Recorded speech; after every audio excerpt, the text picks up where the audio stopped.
വീട്ടിൽ റെയ്ഡ് നടത്തിയിരുന്നു. ഈ റെയ്ഡിൽ നിരവധി തെരഞ്ഞെടുപ്പ് ID കാർഡുകൾ കണ്ടെടുക്കുകയും വോട്ടർ പട്ടിക അടക്കമുള്ള രേഖകൾ കത്തിച്ച നിലയിൽ അത് കണ്ടെടുക്കുകയും ചെയ്തിരുന്നു. കർണാടകയിലെ അലന്ത് മണ്ഡലത്തിലെ വോട്ട് ചോരി കേസിൽ ഇപ്പോൾ പൊട്ടിത്തെറിച്ചത് വലിയൊരു വെളിപ്പെടുത്തലാണ്.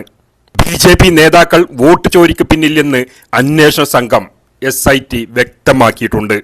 ജനങ്ങളുടെ അവകാശം പോലും പണത്തിന് വിറ്റഴിക്കുന്ന അവസ്ഥയിലേക്ക് രാജ്യത്തെ തള്ളിയിരിക്കുന്നത് BJP ആണെന്ന് ഈ കേസ് തെളിയിക്കുന്നു.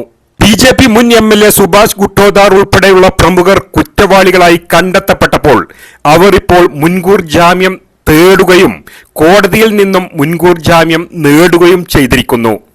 പക്ഷേ ചോദ്യം ഇതാണ്, ഇങ്ങനെ വ്യക്തമായ തെളിവുകൾ പുറത്തു വന്നിട്ടും കേന്ദ്ര തെരഞ്ഞെടുപ്പ് കമ്മീഷൻ ഇതുവരെ എന്തിനാണ് മൗനം പാലിക്കുന്നത്? സാധാരണ തെരഞ്ഞെടുപ്പിൽ ചെറു ലംഘനം വന്നാൽ പോലും എതിർ പാർട്ടികളോട് വാളെടുത്തു ചാടുന്ന കമ്മീഷൻ BJPയോട് മാത്രം കണ്ണടച്ചു നിൽക്കുന്നത് എന്തിനാണ്? ഇതാണ് ഇന്ത്യയിലെ ജനാധിപത്യത്തിന്റെ യഥാർത്ഥ ദുരന്തം. നിയമവും നീതിയും ഇപ്പോൾ പാർട്ടിയും നിറവും നോക്കിയാണ് പ്രവർത്തിക്കുന്നത്.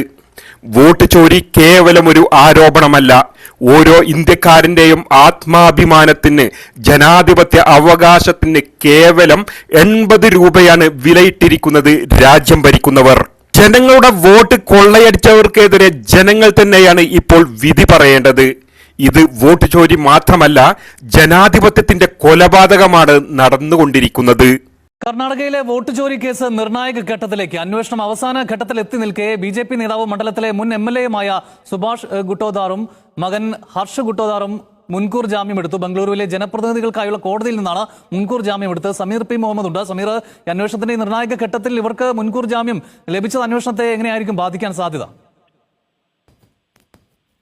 സുഭാഷ് ഗുട്ടോദാറും മകൻ ഹർഷ് ഗുട്ടോദാറുമാണ് അലന്ത് മണ്ഡലത്തിലെ വോട്ട് ചോരിക്ക് പിന്നിലെന്നാണ് SIT കണ്ടെത്തിയിരിക്കുന്നത്. നേരത്തെ ഇവിടെ വീട്ടിൽ റെയ്ഡ് നടത്തിയിരുന്നു. ഈ റെയ്ഡിൽ നിരവധി തെരഞ്ഞെടുപ്പ് ID കാർഡുകൾ കണ്ടെടുക്കുകയും വോട്ടർ പട്ടിക അടക്കമുള്ള രേഖകൾ കത്തിച്ച നിലയിൽ അത് കണ്ടെടുക്കുകയും ചെയ്തിരുന്നു. അതോടൊപ്പം തന്നെ അലന്ത് മണ്ഡലത്തിലെ 6000 വോട്ടുകൾ അനധികൃതമായി നീക്കം ചെയ്തു എന്നാണ് രാഹുൽ ഗാന്ധി വാർത്താ സമ്മേളനത്തിൽ ആരോപിച്ചിരുന്നത്. ഈ വോട്ടുകൾ നീക്കം ചെയ്യുന്നതിന്, ഒരു വോട്ട് നീക്കം ചെയ്യുന്നതിന് 80 രൂപ വീതം BJP നേതാവ് നൽകി എന്നാണ് കണ്ടെത്തൽ. അതോടൊപ്പം തന്നെ ഇതിനു വേണ്ടി കലബുർഗിയിൽ പ്രത്യേക ഡേറ്റാ സെന്റർ സ്ഥാപിക്കുകയും ചെയ്തതായും കണ്ടെത്തിയിട്ടുണ്ട്. ഇതോടെയാണ് ഇവർ മുൻകൂർ ജാമ്യം തേടി ബംഗളൂരുവിലെ ജനപ്രതിനിധികൾക്കായിട്ടുള്ള കോടതിയിൽ അപേക്ഷ നൽകിയത്. ഇന്നലെയാണ് കോടതി മുൻകൂർ ജാമ്യം അനുവദിച്ചത്. 1 ലക്ഷം രൂപയുടെ ആൾജാമ്യത്തിൽ അറസ്റ്റിലായാൽ വിട്ടയക്കണമെന്നാണ് കോടതിയുടെ നിർദ്ദേശം. ഇതോടുകൂടി രാഹുൽ ഗാന്ധി ഉന്നയിച്ച ആരോപണം ശരിയാണെന്ന് തെളിയുകയാണ്. അതിന് പിന്നിൽ BJPയുടെ